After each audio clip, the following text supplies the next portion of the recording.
It's 9:45.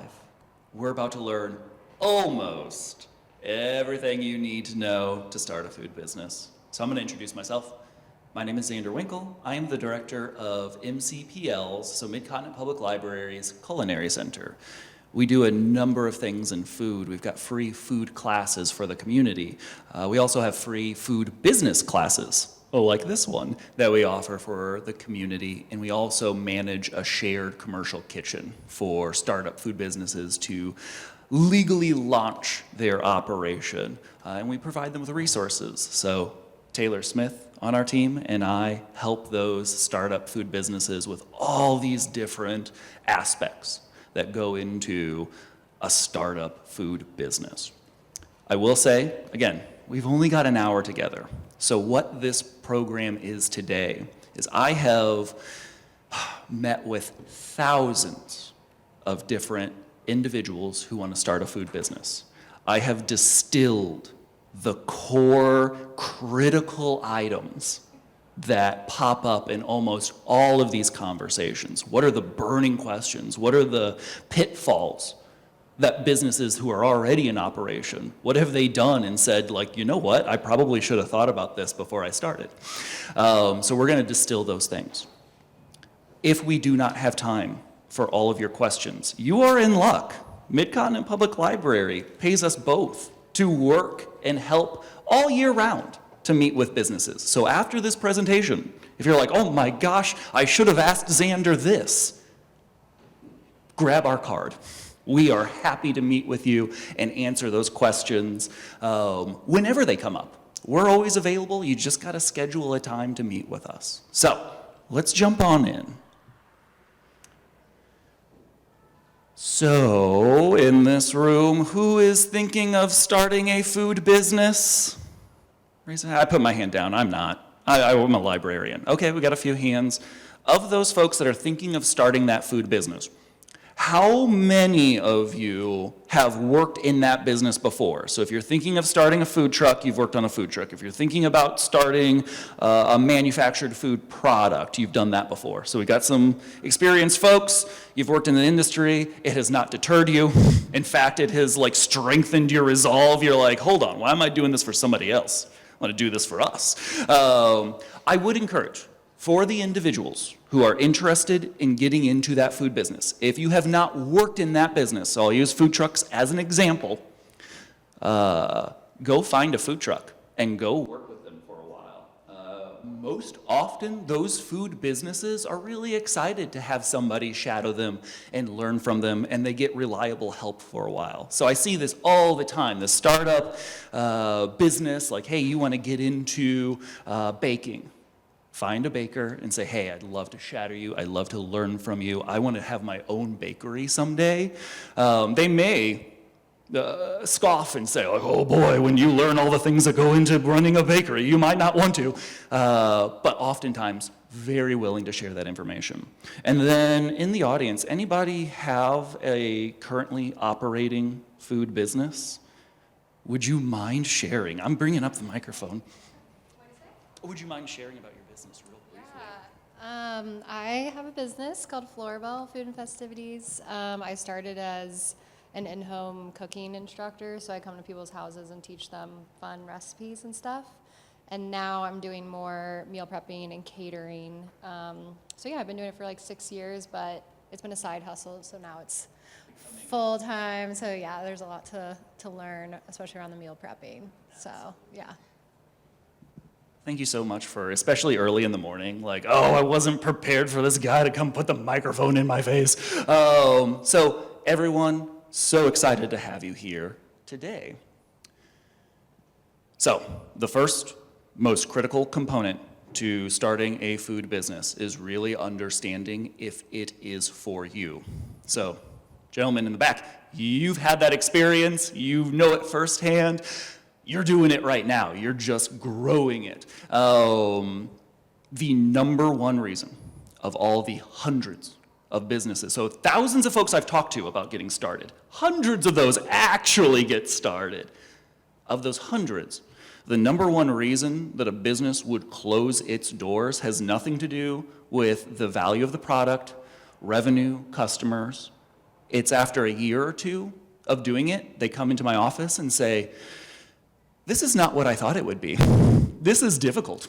The hours are more crazy. Like, I don't necessarily get to make all the decisions. If you're selling a product, you're also working for your customers. At the end of the day, you don't have that direct boss, but you're still answering to individuals. There's all the hats that an entrepreneur wears. It is not just a business. It is not just a way to make revenue and provide for yourself. It is also a lifestyle. So understanding all of what that entails, talk with those other entrepreneurs, get their stories as well, and really be honest with yourself. And all these programs I say, there is a reason that I am here doing this class and not running a food business. And it is because I don't want to. I have worked in restaurants. I have managed restaurants. I have worked alongside so many hundreds of food businesses. And I like the weekends that I do get. I don't get all the weekends, but I get some on the holidays as well. I can escape and go. I also personally, what gets me fired up is helping other people achieve their dream. And it can absolutely be wonderfully rewarding for the right people.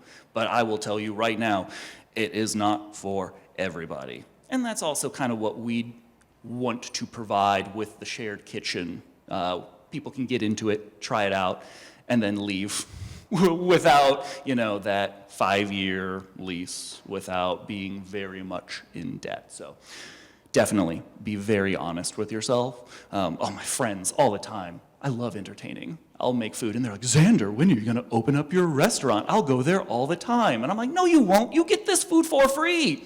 Why would you pay money for it? Not for me, and that is okay.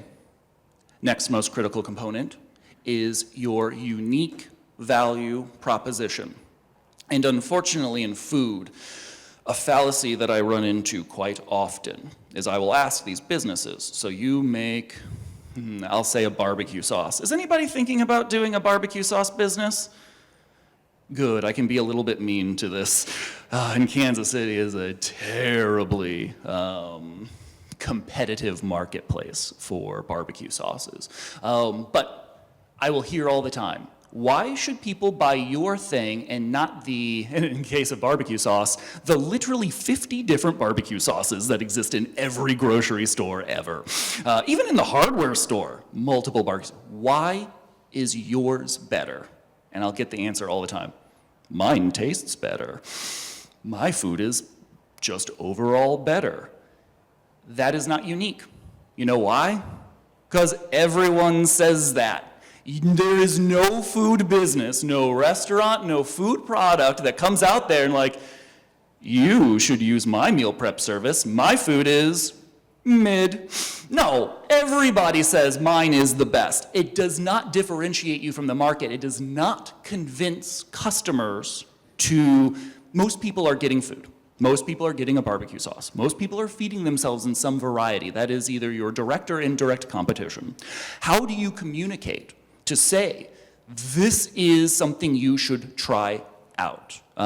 Maybe you have particular training in the culinary space. So when you say, hey, I do meal prep, but I can kind of mix things up. We're not going to have just the Midwestern casseroles and meatloaf and spaghetti that you are used to. You want new, exciting cuisine, and that's something that I have particular expertise in. For the barbecue sauce example, it could be a particular health it could be paleo, it could be sugar-free, it could meet some dietary restriction that the other barbecue sauces are not.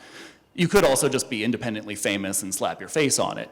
Or it could be unique. I've seen where folks will come in and say, hey, this is a Korean-style barbecue sauce. This is a Sri Lankan-style barbecue sauce. There's something unique to it. It's all locally sourced. All these other unique value propositions that you can say, hey, mine is the only service, mine is the only product that is X. You should try it. And then your customer gets to decide, oh, yes, this is the best flavor. This is the best tasting. That's subjective. It's incredibly difficult to communicate and market and convince people to change their behaviors and change whatever else they are spending their food budget on. Also, and I was looking at some of the other classes that are in here, and it gets into a lot of these other like market research, figuring out who is your competition, what are they doing well, what are they doing poorly, those are opportunities for you, and then understanding your customer. Successful businesses really understand the needs, desires, the thoughts of their customer. The better you can tie to that and get ahead of what they might be wanting.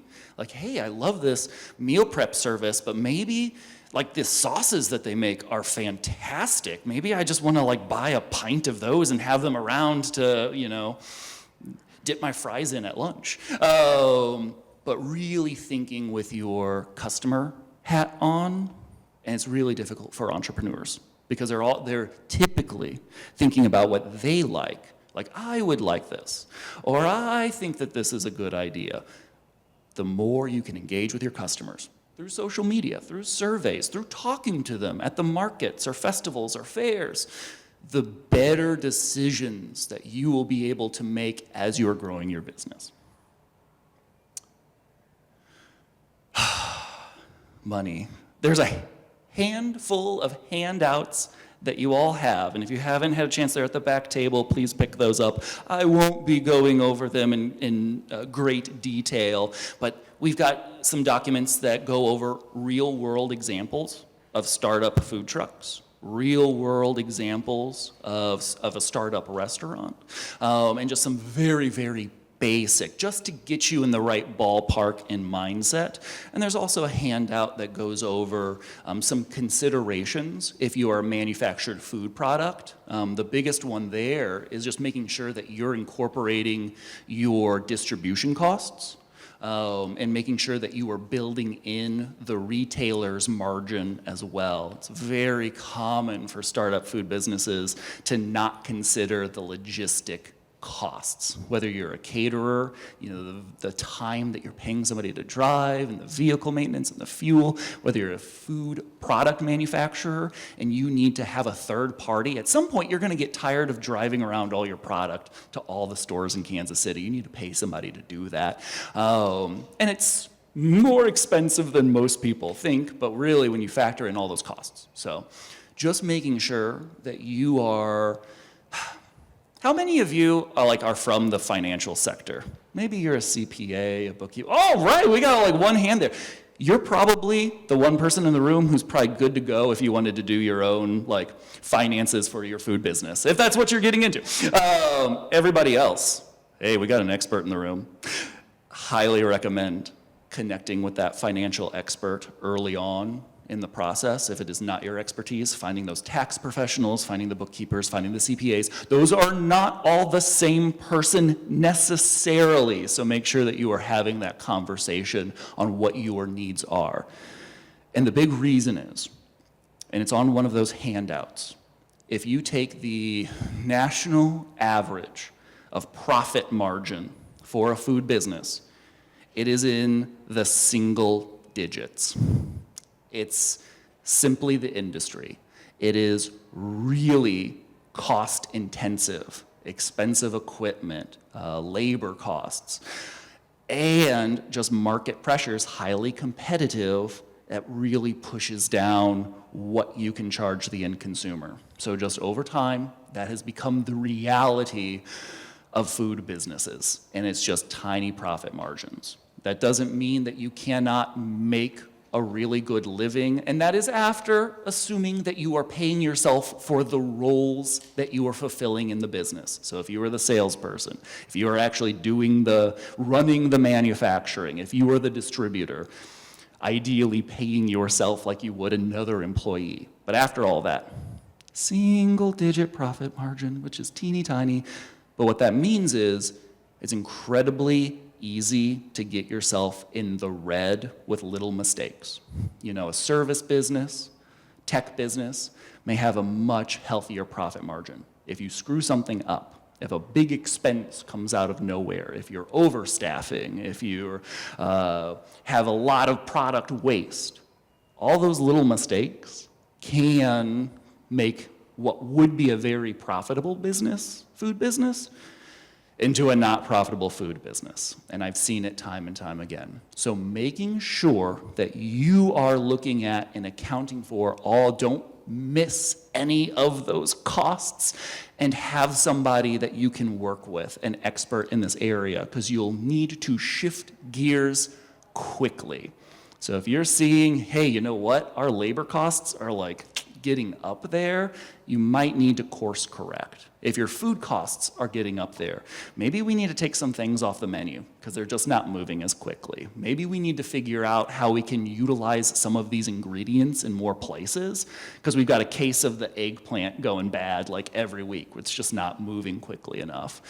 Too many times I run into food businesses who a year or 2 years into it, they're looking at the books, they're looking at their bank account, and they're like, why am I not making money? Like, I've done all the projections, we should be, I thought I would price this accordingly, and it is something that they are missing. Like I said, distribution is a very common one. Food waste is a very common thing that can eat into that profit margin. So bottom line is, this is an area, connect with the experts, a mentor, a CPA, somebody that can help you monitor this, and then make sure that you're course correcting early in that process. It is too late for a food business to just do an annual review and like, we've got a whole year of loss. This is a more regular thing to keep an eye on. All the legal stuff. So one of the other handouts that I have given you all is specifically for our location. We have a very specific getting started guide for the food businesses that want to use our facility.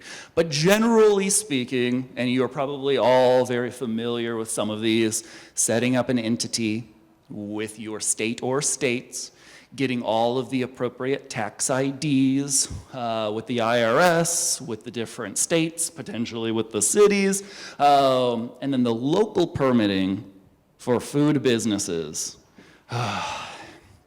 is sticky, depending on the type of business, depending on the type of food. How and where you are distributing it will affect precisely what organizations you may or may not be permitted within. And something that's really challenging is we'll have folks that say, hey, I make this salsa. How do I get it permitted and legal? And we have to come back with the frustrating answer of, well, you got some options and none of them are actually right. You just have these choices. So whether you want it to be a manufactured food product and be regulated by the state or the FDA, whether you want it to be a fully fresh salsa distributed to just directly to the customer, or a combination of all of it, and depending on the states and the jurisdictions, it gets really messy. So we spend a lot of time sitting down with businesses, figuring out all the potential options and which one makes the most sense for them. And it's also really frustrating. People are like, what's the right answer? Nope. So I cannot decide that for you. I can simply provide you with considerations and information and connections to resources to help you decide, this is the correct resource or the path for my particular food business. And then all of the special permitting, one of the rules that we have in our shared kitchen is when you get into a new service or product, please, please, please tell us, because what we don't want, and I see it all the time, food truck XYZ gets started and they're chugging along, health inspector comes for the regular inspection and they're like, hold on, is this a bottled barbecue sauce that you were selling? That's a whole different kettle of onions. That's different permitting, processing, even like food trucks that come around and they started off as a baked good. They're making desserts and breads, and they're like, why don't we make some like bomb sandwiches with this awesome bread?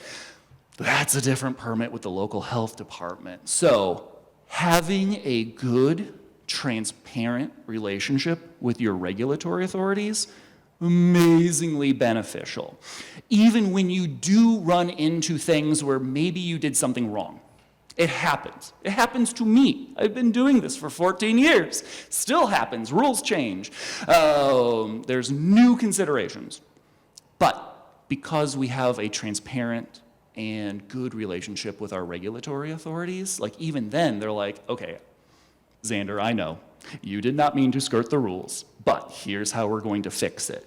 It's a much different relationship when the inspector doesn't know you and you forgot to do some permits or you forgot to tell them that you were doing this new thing, and now they are going in with the assumption of, oh my gosh, what else do I have to look at and see what this business might not be doing well? Like as soon as we found one thing, okay, now we're getting down on our hands and knees and we're looking under all the counters because this person, maybe we haven't developed that trust yet with. So food businesses, this is another area where connecting with those experts to make sure and connecting with the regulatory authorities. 99% of the time, those regulatory authorities are there to help you. They want to help you. They have zero desire. It is a sad day for them when they have to close down a business. They don't want that. They want to help you, so leverage them as the resource that they are.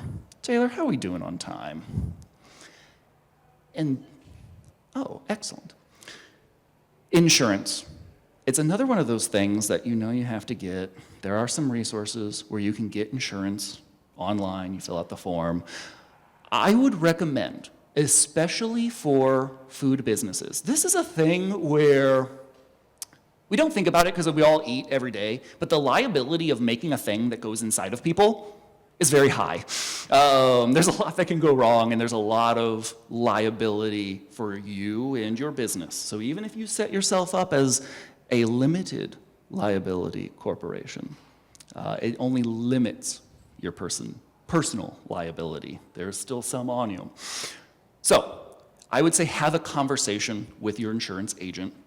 Understand the different types of insurance. You've got your general liability and your workers' comp and your insurance that is covering your property in case the power goes out and the coolers go down and you lose all the thousands of dollars of product that are hanging out there. Making sure you're having the conversation with that agent. Is this covered? Is that covered? You know, what types of insurance do I need to have legally? What types of insurance make sense for me to add on to? And I also recommend working with an agent that is familiar with small food business, if possible. Any agent. The person that you get your home and auto insurance from can go find a policy for your business as well. But if they do not have that experience with food businesses, you're missing out. Like I know some of the insurance companies that I've personally worked with will put on additional riders onto the general liability policy that help cover some additional things specific to food. And heaven forbid, should you need to utilize that insurance, again, having somebody that understands all of that is going to make that process a little more helpful for you. Suppliers. I would talk about this even before the pandemic and the great supply chain issues following it. So it's only more real now. For your ingredients, packaging, all of these things, what I will say, definitely do your research, connect with a number of resources, and keep, even if you've got a really good supplier, make sure that you've got a backup in the wings that you have built a relationship with. I've had this happen to me so many times where something goes wrong. That could be the supplier of my jars disappears, legit just vanishes from the planet. I've had that happen to other businesses before, something incredibly critical to their business, and that business goes under for whatever reason. It happens. That's just how it works. But having somebody in the wings that you know provides a similar or equivalent product that you can rely on helps you bridge that gap more quickly and helps you not have interruptions in your supply chain. If you're a food product manufacturer, And it is more difficult to repair a relationship with a grocery store when you don't supply them. They hate that. They don't want empty shelf space. If it's empty, they're gonna fill it with something else. It's more difficult for you to get back into that space after losing that shelf than it is to get on that shelf in the first place. So you don't want those interruptions. You need to be thinking about what the plan B is. The cheapest option is also not always the best option. In fact, if you find a really, really good deal and you're like, this is too good to be true, I'm like, repeat that last sentence. So I've seen folks, again, with jars. They find a really cheap deal on jars, and they get a variety pack. And that's no good. You need the same jar. They get the wrong lids. They get half of them broken by the time that they come in. So just make sure that you're doing your due diligence, research all of this, have backups. And I had also mentioned, if it is not your expertise, this is another pitfall that I see startup food businesses run into all the time. They're like, I can do all the things, but maybe you shouldn't do all the things. Focus on what's making you money and make sure, like, if you're not a tax professional, accounting professional, you're not good at marketing, the legal components. Those are some of the first service providers that our food businesses are getting, and it makes absolute sense to figure out when are we reaching a revenue point that we need to offboard this process to an expert to be successful. And you just do another event. You get another sale to a retail store, whatever it is, you focus on that component that you do really well to compensate. That's the only way you're going to grow. So many entrepreneurs, bless their hearts, they're like, I'm gonna do all the things and save all the money, but you only have 24 hours in the day, and some of that you do have to sleep. So you'll run into a plateau.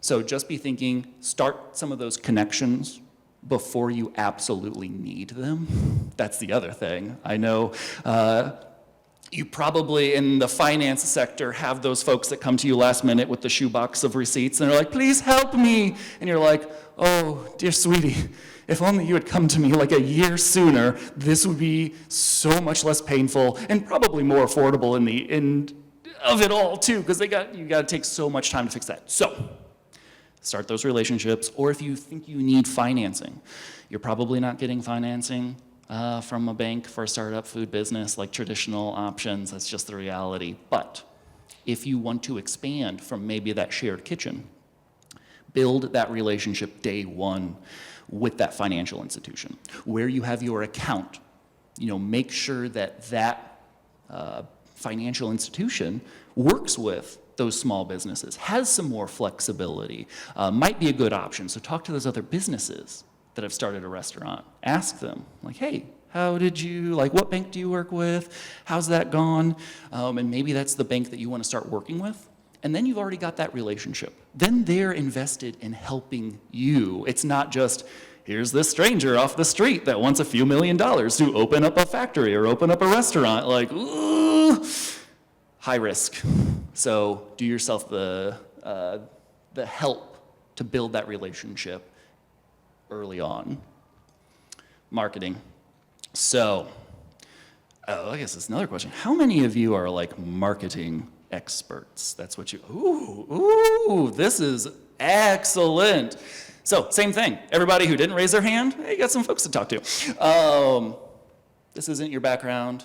Making sure that you're leveraging some resources. There are some fantastic free resources to get you launched.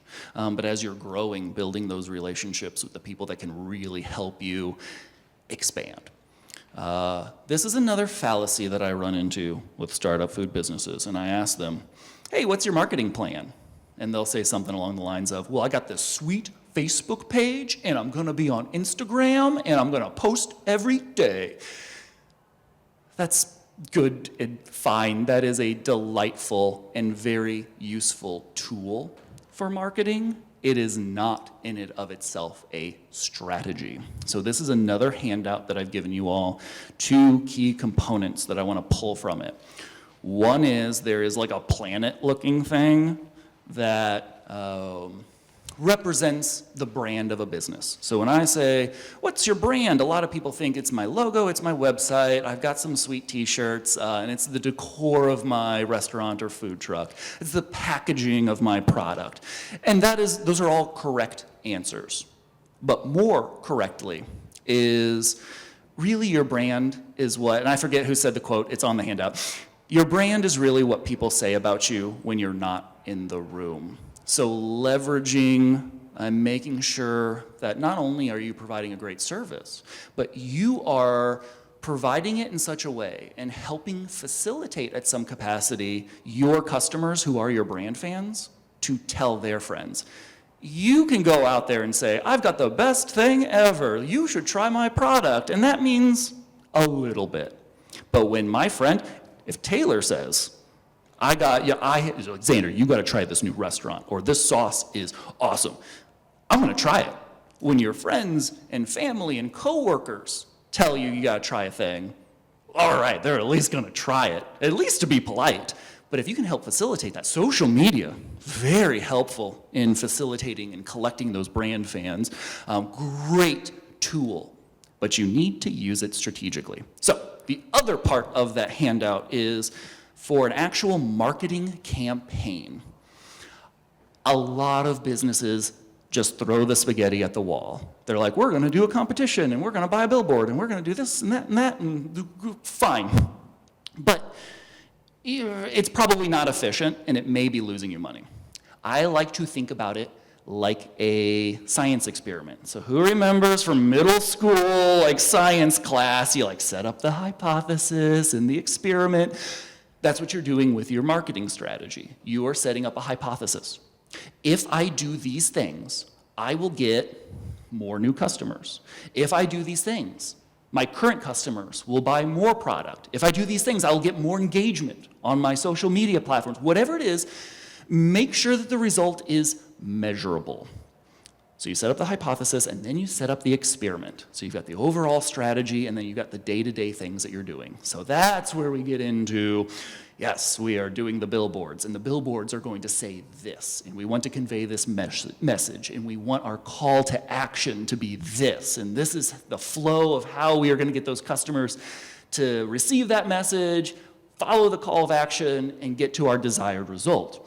And then, at a period of time, go back and review and say, hey, this money and time that I spent trying to market my business, did it do the thing that I wanted to? If the answer is no, don't do that again. If the answer is yes, keep that in your pocket. That will help inform future marketing campaigns. But ultimately, just like so many other aspects of your business, you need to have a measurable return on investment. However it is that you measure that. Too many times when you are not an expert in that field, you're just like, I know I gotta do marketing, so let's go see what other people are doing. Terribly inefficient. So just like all these other components, having that strategy behind it and having that review and evaluation is going to help you be more efficient, therefore more successful than the other businesses in your arena. Still doing good on time? Oh, excellent. Oh, this is like the most boring aspect, but it truly, in the food operations, restaurant, food manufacturing, your standard operating procedures are going to be make or break for your ability to scale up. This is another one of those arenas where I see businesses plateau because the owner knows all the things. The entire operation lives in their single brain. So when they leave or decide it's not for them, or if they want to sell the business, they cannot because they are the most valuable component and they have hoarded all of the knowledge.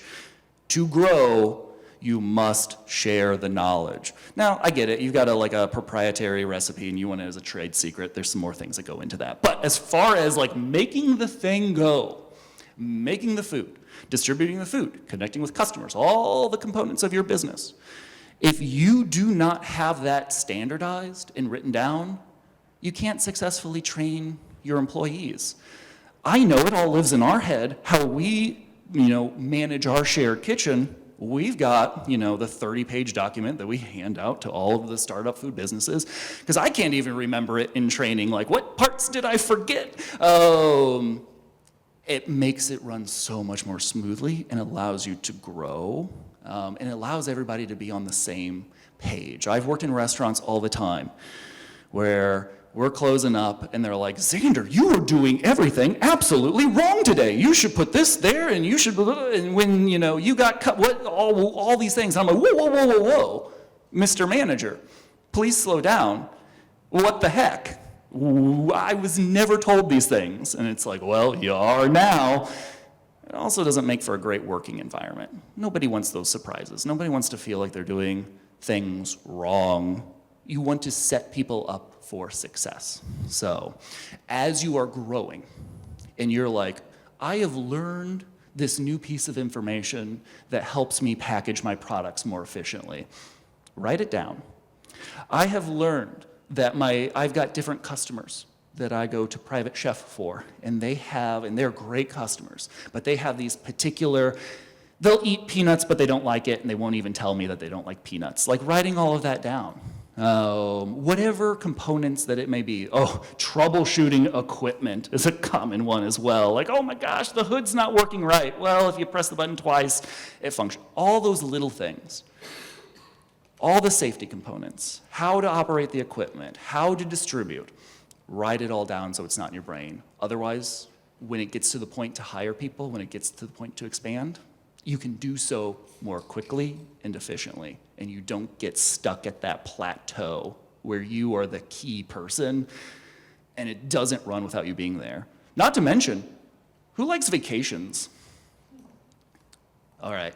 No, you don't like vacations? That's all right, it's not. But if you want to take a vacation from your business, having this all written down so people can function and manage the business without you, really important. And the last thing I want to talk about, humans. You will not grow. You can have a lifestyle, hobby business, run it yourself, and there's nothing wrong with that. But if you want to have a business that scales and grows, you will have to take all of those things that you have learned, all of those operations that you have developed, and pass them along to somebody else. It has always been difficult to get humans, to get employees in the food industry. It is even more so now in the last few years. So you really do have to think, just like all these other components, strategically and creatively. I've seen a lot of really interesting ways to connect with employees that are maybe being underutilized. So restaurants that have catering vans, they're going to go drive around and pick up their employees because there's a ton of great chefs who, for whatever reason, just don't have access to the reliable transportation to get to that location. I've seen pools where people get health insurance through a pool of local businesses in a particular district or among other similar type food businesses. And then once you have attracted those businesses, finding a way to make sure that they stay and are engaged. Turnover is massively expensive. Because you gotta think about it. You've got one person that, their manager that is training up a new employee. Then you've got the new employee who's being trained. You are paying twice for one person's worth of productivity at that time. So if you keep having to hire new people over and over again, you're paying twice. You might as well, a lot of folks are like, well, all I can afford is like the minimum wage. And like, you are not probably going to get the employees that you need in this. Like, so figure out your pricing, figure out your financials, and figure out a way to pay the rate and give whatever particular benefits you need to stay competitive. Because otherwise you're just doing yourself a disservice. You're hiring up people with the expectation, and I see this all the time, where, oh yeah, I hired 5 new people, and I've got this big event coming up, and boy, I need those 5 people. And then one person shows up, if you're lucky. So making sure, again, being strategic, being creative, and making sure that you are competitive in this arena as well. That is another thing that will absolutely separate the successful food businesses from the unsuccessful food businesses. And be thinking about how you keep them around. How is their buy-in? Do they feel a sense of ownership? If you can do that with your employees, that'll be amazing. Sometimes people do that very directly, like your early managers. You might take a bit of equity of the company. As they are growing it, they are also like growing with that company, making sure that you're crowdsourcing solutions from your employees. They have that buy-in. They know that you're listening. Like, hey, there's this problem that's been going on, and I've got some ideas on how to fix it. Simple things like that also really help out. But if you don't think strategically about your human resources component, it's another one of those things that'll just plateau you. That when you have gotten to the 24 hours in the day that you have, that's the end of the growth for the business. So it really the humans, the marketing strategy, the financial strategy, all of these components, if you do it thoughtfully, creatively, strategically, these will all be the differentiators that you will be successful. You will be interviewed on the news and in the articles of like, how did you make it all happen? Well, there was this guy from the library and he gave a great talk. No, you came up with these creative solutions to move what you know is a great product or service forward, but it needs all of this behind it to make it go. So that's all I got for you today. Do we have time for questions? Yeah, we do. All right, this is excellent. First question right up here. Oh, yes. Thank you, Xander. So at the beginning, you speak to thousands of businesses and hundreds will go into business and then tens will survive. You said there was a number one reason why the businesses failed. Did you say what it was? Yes. So great. The question was, what was that number one fail point for early stage businesses? So we're talking about food businesses between 1 and 5 years. The number one reason why they would close. And I won't even necessarily say that it was a failure, but the number one reason why they would close is that food business owner realizes what they've gotten into is not for them. So it's a lot of folks who maybe never even worked in the industry before, and certainly have never run a food business themselves before, so they didn't see all that back-end stuff that we just talked about today, and they're like, boy, this is a lot more work, and quite honestly, at the end of the day, I'm not doing some of the fun stuff that I like, which is just like recipe development. I'm like, yep, that's true. So number one reason, it truly just wasn't for them, and they realized that, and they wanted to get out. Yes. So I'm a business coach and I work with a lot of immigrant and refugees who want to start food-based businesses. It's an easy transfer for a business. However, a lot of them are starting in a situation where they don't have a lot of money Yes. behind them, and a lot of these things cost money. And so one of the things all I do. come up against is how to help them find some of the resources to help them with the marketing or the legal stuff when they haven't really started. They don't have an income yet, so how do they pay some of these professionals? Are there any words of wisdom that you ever share as you work with people? So it's not perfect. It doesn't make all these challenges vanish. So the question was, when you are working with individuals who are highly capable, just lacking the resources to actually launch that food business, highly capital intensive. Not a perfect solution, but quite honestly, Kansas City, from my own perspective, does it much better than equivalent cities. So you've got this neat organization, Casey SourceLink, that aggregates all of these resources into one place. You'll have to do some digging, and not every resource is a perfect fit for every business owner, but the shared kitchens, great place to start. Like that lowers that financial barrier down to a fraction. And even then, there does exist some financial resources to close that gap. So we worked with AltCap. We get funding from the Kauffman Foundation. for folks that really need to close just that last little gap to get going. So we'll give scholarships and we'll say, hey, you can work here free for 6 months through this grant from the Kauffman Foundation, or AltCap can kind of bridge that gap with a microloan.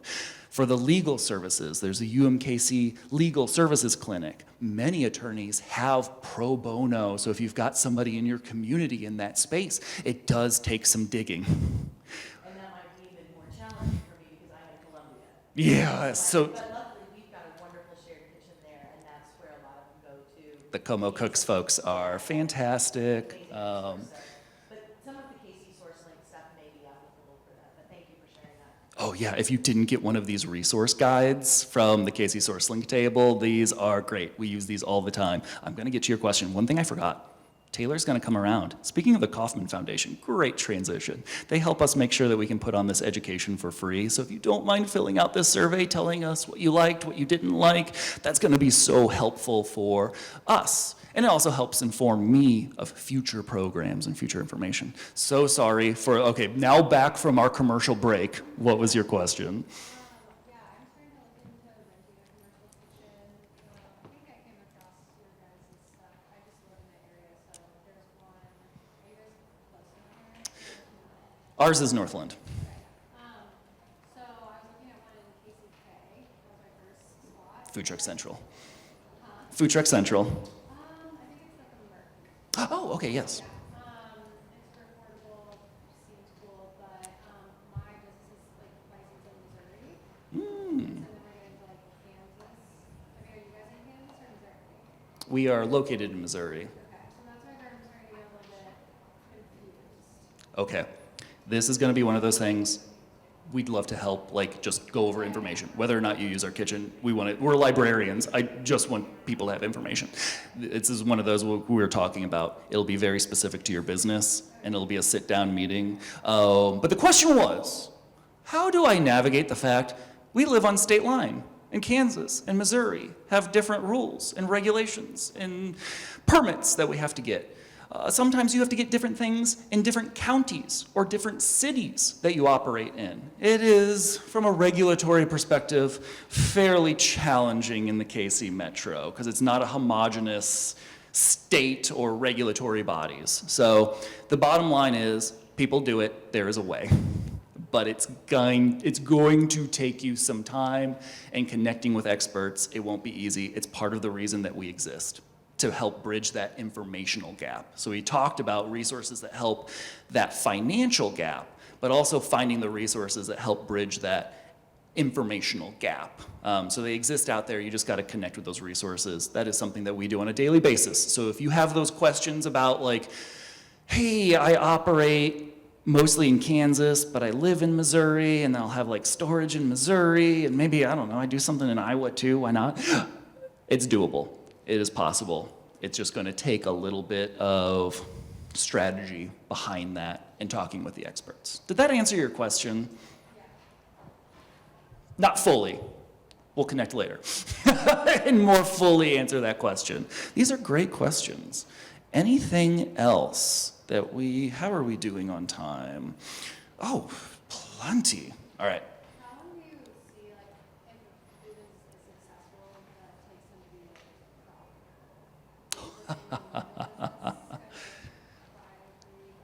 This is a great question. So, how long does it take the average food business to get to profitability?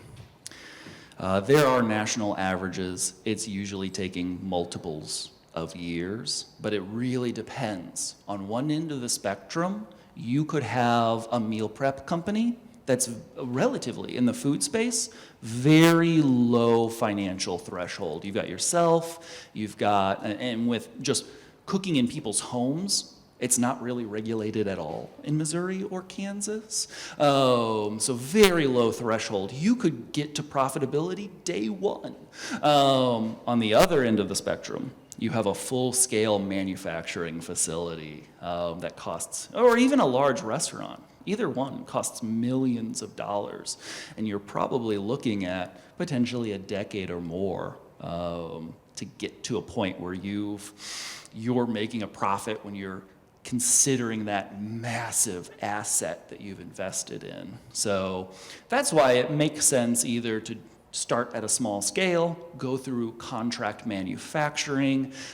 This is a common conversation that I have with startup food businesses, and they say, I want to have a big full-service restaurant. That's what I want to start with. That's where I'm going, and I'm going to go talk to some banks. And I'm like, woo, if you are successful with that strategy, you are definitely immensely lucky and bucking the trend. More likely, the conversation is going to be, what are the steps to get you to that restaurant? How do we maybe start off with catering, then maybe a food truck, then maybe like a food hall, and then to that full-scale restaurant. Unless you are independently wealthy, and in which case you've probably already hired a consultant, and maybe you can't. But for the vast majority of us, we are finding that pathway to start with what is that core value proposition? How do I get this product into stores with the least amount of cost? So you can, it may not be a simple, this is the point in the life of our business where we have reached profitability. It's a little stair step. And each time that you reach profitability, you look at when can we make the next step? And then you're back. And then you reach to the next step.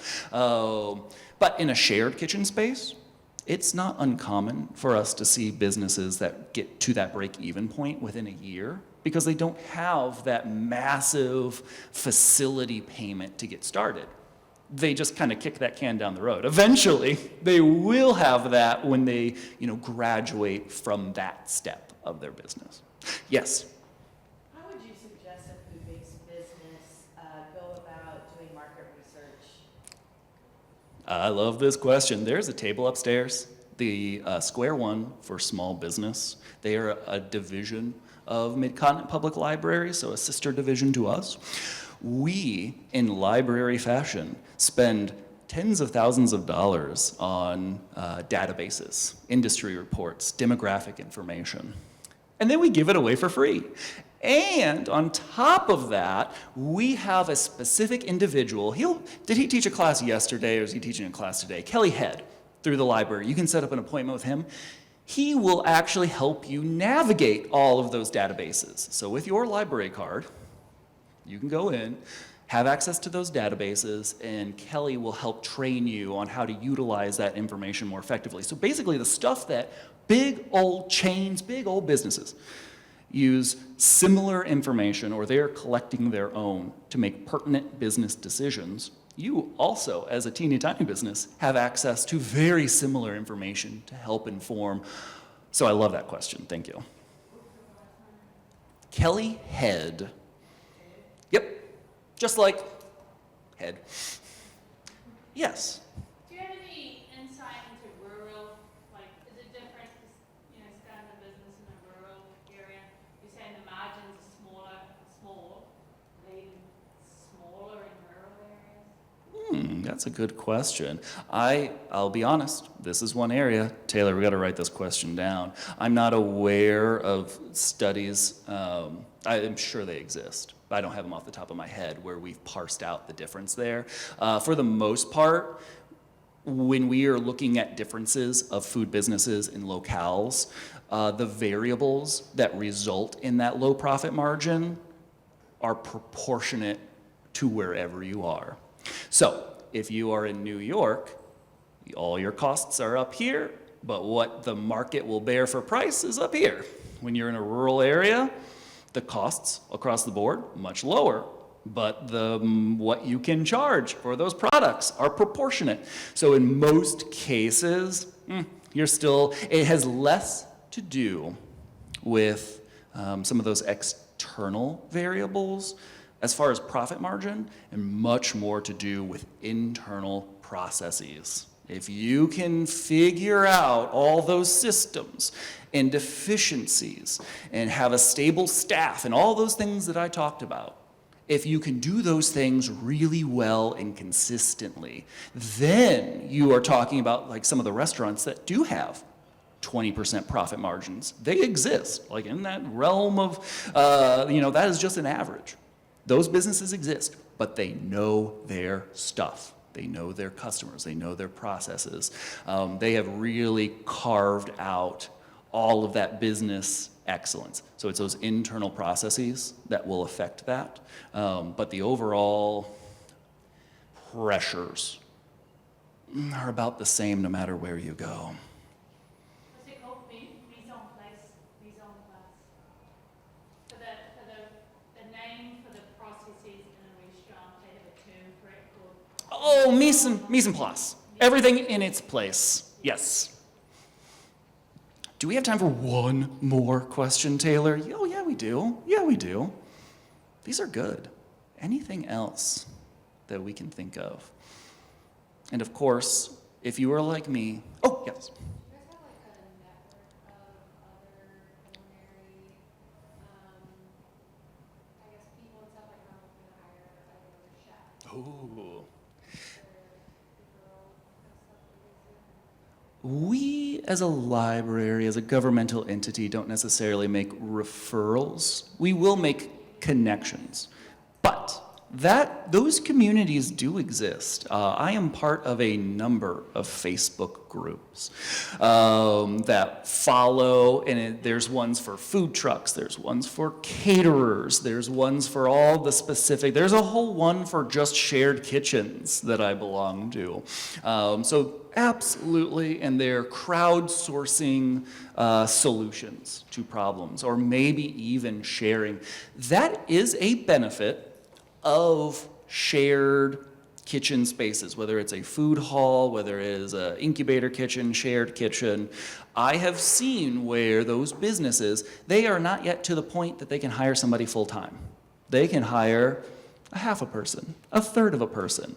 But then there's another business in that same boat who also needs somebody with those same skills. So I have had folks in a shared facility functionally have a full-time job working for 2 or 3 or more different food businesses. And then there's all of the industry organizations, connecting with your local chamber of commerce, connecting with your local restaurant association. Those are also good resources to connect with other business individuals and help get into this whole shared economy. I had also mentioned things like the collecting together to be able to offer health insurance somewhat reasonably. All of these other aspects that you can utilize your network to be greater than the sum of the parts. That is another big differentiator between the people who are successful, who are just like nose, grindstone, blinders on, I just gotta work, and I'll be successful. Honestly, the more successful individuals are the ones that leverage that network, that get involved with those groups, that are participating and sharing their knowledge and receiving knowledge, and participating in great events like this at GEW, like pat on everyone's back for being here today and connecting with folks. So yes, it does exist, but you'll have to do a little bit of digging to find the appropriate resources for you. Again, ask the other people in your industry, like, hey, where do you go for information? One more, I think, right? Yes, one more question. Yes.